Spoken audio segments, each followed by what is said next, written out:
Kinshasa. En état d'alerte, la RDC frappe fort contre les traîtres et met dehors le M23 et le Rwanda à Doha. La tension est à son comble à Kinshasa ce 19 juillet 2025. L'armée congolaise est en alerte maximale. 4 généraux de haut rang ont été arrêtés. 2 gouverneurs sont tombés dans le filet de la justice militaire. Et pendant ce temps, à Doha, au Qatar, la République démocratique du Congo vient de remporter une victoire diplomatique majeure. Le M23 et son parrain, le Rwanda, viennent d'être contraints de plier bagages. Voici le récit complet. Premièrement, les arrestations à Kinshasa. Depuis plusieurs jours, la capitale congolaise vit au rythme des purges militaires.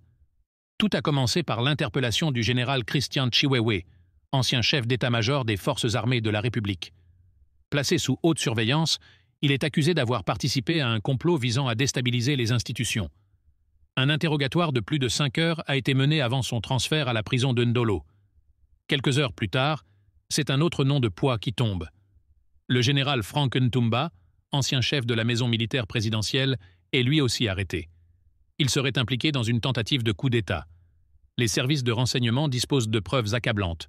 Communications cryptées, rencontres clandestines et tentatives de ralliement de plusieurs officiers supérieurs. L'objectif était clair, créer un climat d'insécurité pour renverser le pouvoir en place. Mais Kinshasa ne s'est pas laissé faire. Le président Félix Tshisekedi a ordonné une enquête approfondie. Résultat, 2 autres généraux, dont les noms ne sont pas encore rendus publics, ont été arrêtés. Ils sont accusés de complicité, de trahison et d'avoir favorisé l'infiltration de l'ennemi au sein des forces armées.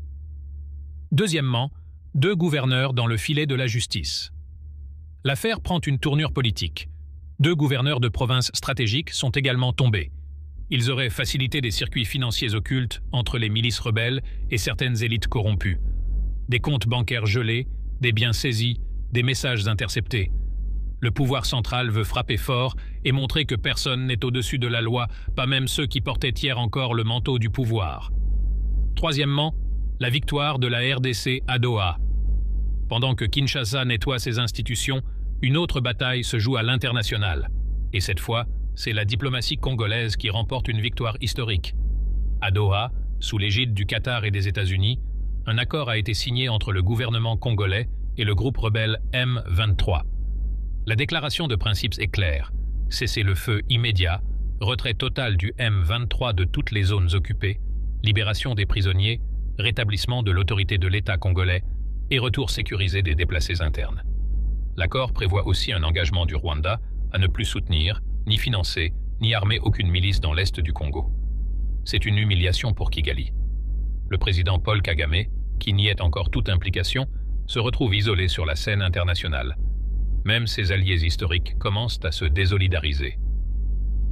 Quatrièmement, les enjeux pour la RDC. Ce tournant est stratégique pour la République démocratique du Congo. Sur le plan militaire, l'accord de Doha permet au FARDC de reprendre le contrôle du terrain. Sur le plan politique, le président Tshisekedi renforce son autorité en montrant qu'il n'y a aucune place pour la trahison, même au sommet de l'armée. Et sur le plan diplomatique, Kinshasa vient de prouver au monde qu'elle peut s'imposer sans plier. Mais attention, le chemin reste long. L'accord de Doha doit être mis en œuvre dans les 30 jours. Cela signifie désarmement complet du M23, retrait vérifié et sanctions en cas de manquement. Les observateurs internationaux seront sur place et le Conseil de sécurité des Nations Unies est prêt à frapper fort si Kigali ne respecte pas sa parole. Cinquièmement, les doutes et les risques. Malgré cette avancée, les doutes subsistent.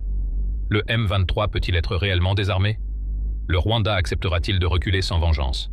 Et surtout, les réseaux internes en RDC, qui ont longtemps profité de cette guerre, vont-ils être définitivement démantelés?